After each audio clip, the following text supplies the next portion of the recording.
Vous écoutez Crime Story, le casse du siècle, deuxième et dernier épisode.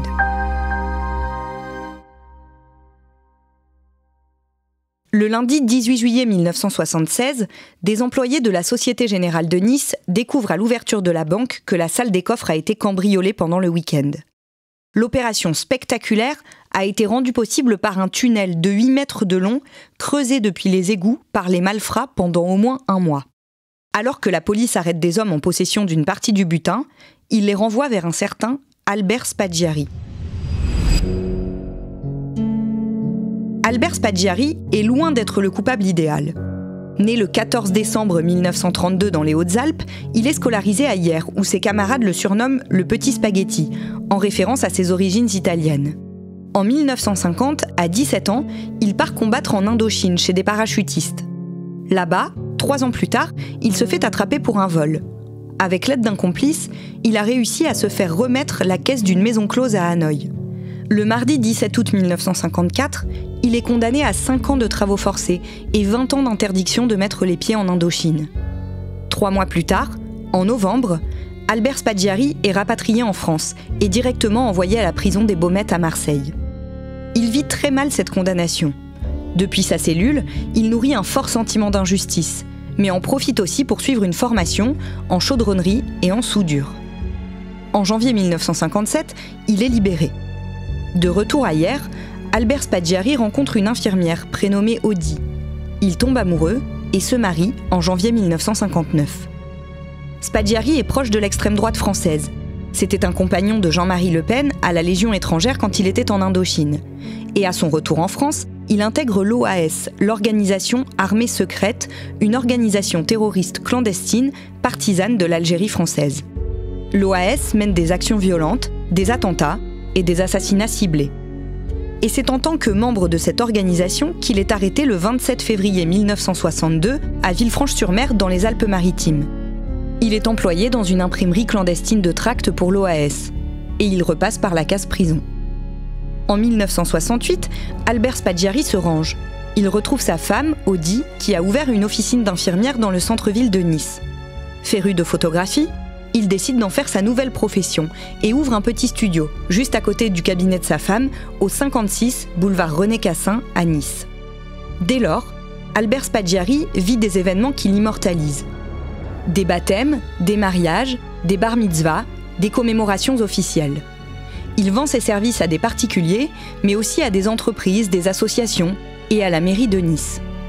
Désormais âgé de 43 ans, avec son train-train quotidien, ses grands yeux sombres, ses cheveux noirs et son sourire impeccable, Albert Spaggiari a plutôt le profil d'un suiveur que celui d'un cerveau.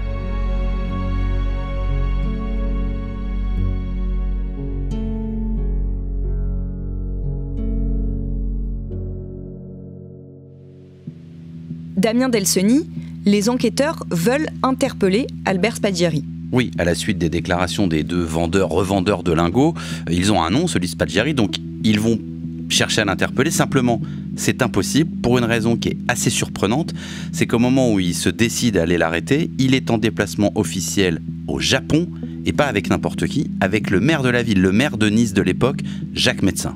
Ils attendent donc qu'Albert Spaggiari rentre du Japon. Oui, et il l'arrête immédiatement le 27 octobre 1976, donc on est 3 mois après le casse. Il est interpellé dans un restaurant de Nice qui se situe juste en face de son petit studio de photo. Il le place en garde à vue et commence à l'interroger. Au début de la garde à vue, des interrogatoires, il est vraiment sur la négation totale. C'est pas moi, j'ai rien à voir avec cette histoire, je ne sais pas ce qui s'est passé, etc., etc. Pendant ce temps-là, les enquêteurs, eux, ils ont quand même des billes, ils ont continué leur enquête, ils ont quelques éléments et ils découvrent aussi que la femme d'Albert Spaggiari possède une maison et que cette maison, elle est où ? À Castagnier, ce fameux petit village des hauteurs de Nice.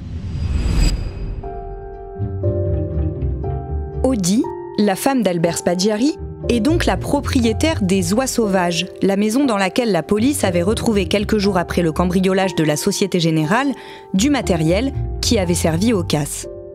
Le lien entre les dizaines de millions volés et l'homme qu'ils ont arrêté est confirmé. Mais Spaggiari continue de nier. Sauf qu'une nouvelle trouvaille des enquêteurs va le faire changer d'avis. Dans le poulailler, au fond du jardin, sont découverts 6 millions en lire italienne. Des armes aussi. un petit arsenal de pistolets et de fusils. Fort de cette découverte, les policiers font pression sur Spaggiari. S'il ne collabore pas, c'est sa femme, en tant que propriétaire de la maison, qu'ils vont inculper. Cet argument fait mouche. Albert Spaggiari se résout à collaborer avec la police. En quelques heures, le suspect numéro 1 reconnaît avoir pris part au cambriolage. Mais il va plus loin. Il est, selon lui, le cerveau de l'opération. Et il n'hésite pas à balancer ses complices, dont certains sont immédiatement appréhendés. Daniel Michelucci, Francis Pellegrin et 2 autres hommes et une femme sont écroués eux aussi.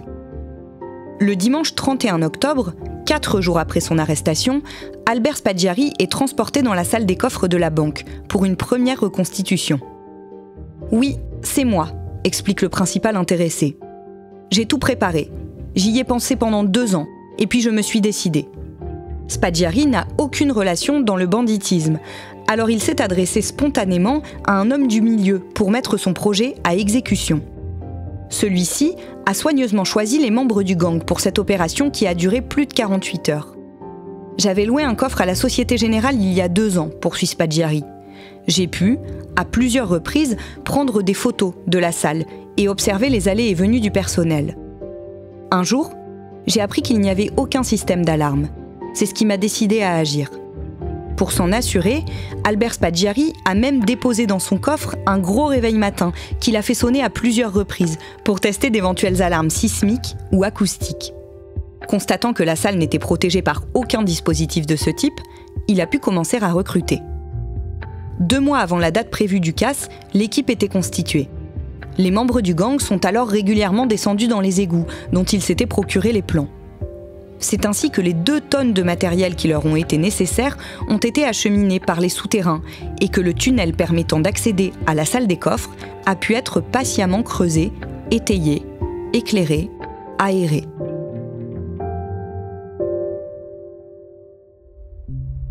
Damien, est-ce qu'on sait combien de temps a duré le casse? Plusieurs jours, quasiment la totalité du week-end du 14 juillet. Simplement, contrairement à ce qui a été dit, ce n'est pas le mauvais temps et le risque de voir le niveau des eaux de la rivière souterraine du Paillon se mettre à monter dangereusement. C'est pas ça qui a provoqué le départ qu'on pouvait juger précipité de l'équipe avant qu'elle ait pu ouvrir la totalité des 4000 coffres présents dans la salle. En fait, si les gangsters n'ont ouvert que les 371 coffres emportant tout de même quelques dizaines de millions de francs, c'est parce que le travail sur place s'est avéré plus difficile, plus fastidieux que prévu, et que en fait ils étaient pris aussi par le temps, et par un temps très compréhensible, c'était que la banque allait rouvrir le lundi matin et qu'il fallait qu'ils partent avant. C'est assez étonnant d'être face à un accusé qui prend tout sur lui comme ça. Oui, alors c'est une personnalité hors norme, Spaggiari, c'est ce que découvrent les policiers à ce moment-là, parce qu'il y a une vraie fierté en fait à endosser le rôle principal, celui aussi qui va lui coûter peut-être le plus d'années de prison. Mais il est comme ça, Spaggiari, il fait un peu le fanfaron, y compris quand il va à cette fameuse reconstitution dans la salle des coffres de la banque où il parade, c'est un peu son heure de gloire, il fume même une cigarette avec les policiers, donc voilà, c'est la personnalité de Spaggiari. Albert Spaggiari est placé en détention provisoire. Il s'habitue à son nouveau quotidien, rythmé par le service des repas, les sorties dans la cour et les rendez-vous hebdomadaires dans le bureau de Richard Boisis, le magistrat instructeur. Tous les jeudis, Spaggiari va voir son petit juge, comme il l'appelle. Le 10 mars 1977, 6 mois après son arrestation, c'est la 17e audition, le 17e jeudi. Albert Spaggiari est extrait de sa cellule pour être conduit au palais de justice de Nice. Sur le chemin, à travers les vitres grillagées du fourgon, il aperçoit un motard qui lui fait un signe de la main. À 15h, Spaggiari s'installe dans le bureau du juge. L'interrogatoire commence. Albert Spaggiari est pâle et semble préoccupé. Le juge et son avocat lui en font même la remarque. Il répond qu'il souffre d'une rage de dents, mais que l'audition peut se poursuivre. En fait, il sait depuis qu'il a aperçu le motard près du palais de justice que quelque chose va se passer cet après-midi. Une chose à laquelle il pense depuis plusieurs semaines. Damien, il est presque 17h et Albert Spaggiari fait une demande au juge Boisis. En fait, il va même faire 2 demandes. Ça fait 2 heures maintenant qu'il répond aux questions portant sur l'organisation du cambriolage, le matériel utilisé, la logistique. Et le juge, il a déployé sur son bureau des plans avec la carte des égouts, la carte des souterrains de la ville de Nice. Alors, toujours très courtois, Spaggiari va demander 2 choses au juge. Il va d'abord dire, voilà, j'ai quelque chose d'un peu sensible à vous dire qui va peut-être impliquer des personnalités et je ne voudrais pas que les policiers qui sont présents dans le bureau comme une escorte soient présents quand je vais vous faire ces révélations. Le juge accepte de faire sortir les policiers de la salle, donc il ne reste plus dans le cabinet du juge que Spaggiari, le juge et l'avocat de Spaggiari. Deuxième demande de Spaggiari, il va toujours demander au juge, il va dire « Est-ce que je peux me lever pour venir à côté de vous pour que je puisse vous montrer sur les plans exactement comment tout ça s'est passé ?» En parfaite confiance, le juge accepte, Spaggiari se lève, il fait le tour du bureau pour se mettre juste à côté du magistrat. Il fait mine de l'aider à comprendre les schémas. Alors, il transpire beaucoup à ce moment-là. D'ailleurs, même son avocat s'en rend compte et va lui tendre un mouchoir pour qu'il s'éponge le front. Et au moment de retourner s'asseoir, Spaggiari change brutalement de direction. Il ouvre la fenêtre et il saute dans le vide. Il va d'abord rebondir sur un petit parapet en béton, puis sur le toit d'une voiture qui est garée en contrebas. La chute, elle fait 8 mètres de hauteur. Le motard croisé 2 heures plus tôt l'attend, démarre en trombe avec Spaggiari sur le porte-bagages. Et j'ai pu apercevoir effectivement la moto qui s'enfuyait, direction de la place Masséna, avec sur le thamside arrière Spaggiari, apparemment indemne, même un peu hilar, et qui tournait vers nous, nous faisait un au revoir de la main. Ce qui montre quand même que cette évasion était préparée, si quelqu'un l'attendait, ce qui prouve également qu'en prison, il a pu préparer cette évasion. Assurément, il a bénéficié du concours de quelqu'un. Il est déposé par le motard quelques minutes plus tard, dans un parking souterrain du centre-ville de Nice, puis chargé dans le coffre d'une voiture. Albert Spaggiari se planque pendant quelques jours dans un appartement loué par des complices, près du port. Les policiers ne le trouvent pas. La seule trace qui apparaît de lui, ce sont les 5000 francs qu'il a envoyés au propriétaire de la Renault sur laquelle il est tombé en sautant du bureau du juge, pour le dédommager. Son exfiltration de la baie des Anges est à l'image du personnage, flamboyante. Albert Spaggiari se cache dans le coffre d'une Rolls-Royce qui est chargée sur le train Nice-Paris. 1 an et demi après, son procès s'ouvre en son absence. Demain, devant la cour d'assises des Alpes-Maritimes à Nice, va commencer le procès dit des égoutiers, vous vous rappelez sûrement. Au mois d'octobre 1979, il est condamné par contumace à la prison à perpétuité. 5 de ses complices sont également jugés et condamnés à 8 ans de prison. Parmi eux, Pellegrin, Vigier et Michelucci. Damien, est-ce qu'on sait ce qu'est devenu Albert Spaggiari ensuite ? On le sait parce que contrairement à tous les voyous en cavale, Spaggiari veut faire parler de lui. Il est exilé en Amérique du Sud, un peu entre l'Argentine et le Brésil, il bouge un petit peu entre ces 2 pays, mais il ne se cache pas vraiment.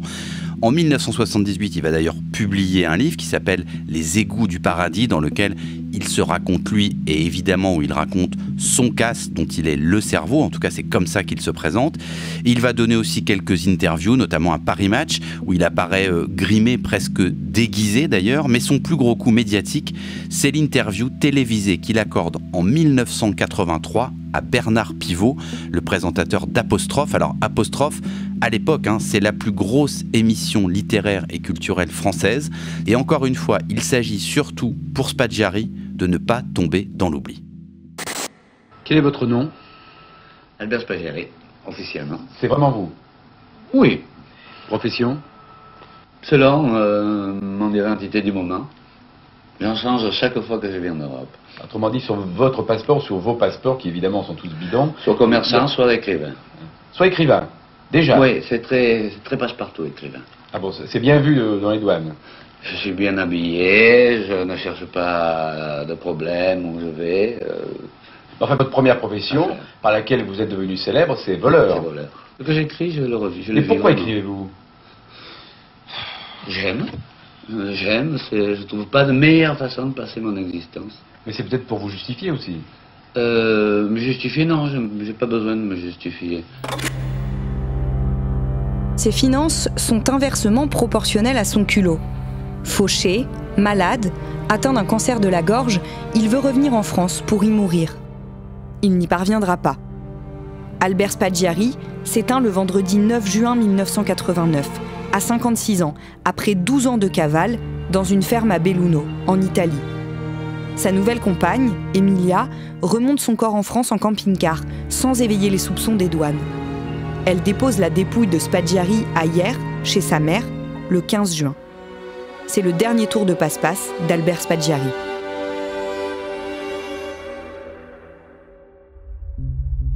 Damien, on en revient au début de cet épisode et au livre publié en 2010 par un certain Amigo. Oui, alors ce Amigo, en fait, il revendique à son tour la paternité du casse. Selon lui, Albert Spaggiari n'a été que l'apporteur de l'affaire et un intervenant ponctuel, mais certainement pas le cerveau.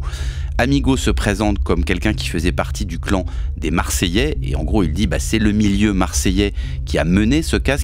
Alors il sort à ce moment-là du silence, selon lui parce qu'il est lassé d'avoir entendu tant de contre-vérités sur ce casse record. Alors lui, il dit ce casse, il n'avait aucune motivation politique, c'était en fait le fait de jeunes voyous intrépides en quête d'un coup d'envergure. Alors étape par étape, dans son livre, il brosse le récit de cette épopée, la constitution de l'équipe, les descentes dans les sous-sols, en tenue d'égoutier, les péripéties parfois burlesques qui manquent de faire capoter l'opération, et la jouissance, évidemment, au moment où toute l'équipe pénètre dans cette fameuse salle des coffres. Alors, outre cette aventure palpitante aux accents un peu cocasses, on a là un document sur les codes et les valeurs du banditisme des années 70 en France, ainsi qu'une pièce assez précieuse à verser au dossier d'une affaire qui, en réalité, n'a jamais été complètement résolue. Alors, ça va pas tellement lui réussir ce livre à Amigo, parce qu'il va finir par d'abord être identifié et puis jugé à cause de ça. Alors, le casse en lui-même, il est prescrit, mais il va être impliqué dans d'autres affaires. Et le mercredi 4 avril 2018, il prend 3 mois de prison après avoir finalement dit que le livre n'est pas un témoignage, mais un roman, c'est-à-dire une fiction. Finalement, est-ce qu'on sait aujourd'hui qui a réellement préparé ce cambriolage ? Pas vraiment. Il y a quand même toujours une sorte de brouillard, peut-être d'ailleurs volontaire de la part de ses auteurs autour de ça. On peut penser que Spaggiari, connaissant le personnage, a assez largement exagéré son rôle, que Amigo s'est peut-être aussi donné un rôle plus important que celui qui était réellement le sien. On se dit que plutôt les cerveaux, c'était peut-être Michelucci et Vigier, qui ont été parmi les premiers à être interpellés, puisque c'est eux qu'on a repérés dans cette fameuse villa de l'arrière-pays niçois quelques jours avant le cambriolage. Mais tous ceux qui ont participé à ce casse n'ont pas pu être identifiés. Et finalement, on sait qu'ils étaient certainement beaucoup plus nombreux et qu'une grosse partie de l'équipe n'a jamais été identifiée.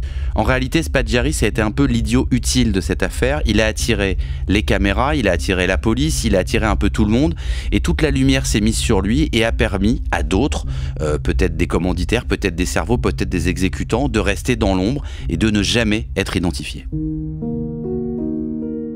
Après le transfert de son corps en France par sa compagne, Albert Spaggiari a été enterré à Laragne-Montgellin, dans son village natal, en Provence-Alpes-Côte d'Azur. Dans les mémoires, et même si son rôle a probablement été exagéré, il reste le cerveau du plus gros cambriolage de banque en France. Les 40 à 60 millions de francs dérobés lors du week-end des 16 et 17 juillet 1976 n'ont à ce jour jamais été retrouvés.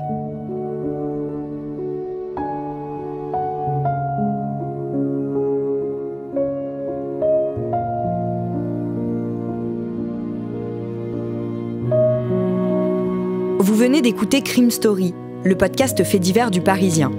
Avec à la production Clara Garnier-Amouroux et Thibault Lambert, à la réalisation Julien Moncouquiol et à la rédaction en chef Jules Lavie. Un épisode que je vous raconte avec Damien Delceni et un podcast à retrouver chaque samedi sur le site leparisien.fr et sur toutes les plateformes d'écoute. Et si vous voulez vous informer tous les jours, vous pouvez écouter Code Source, notre podcast d'actualité.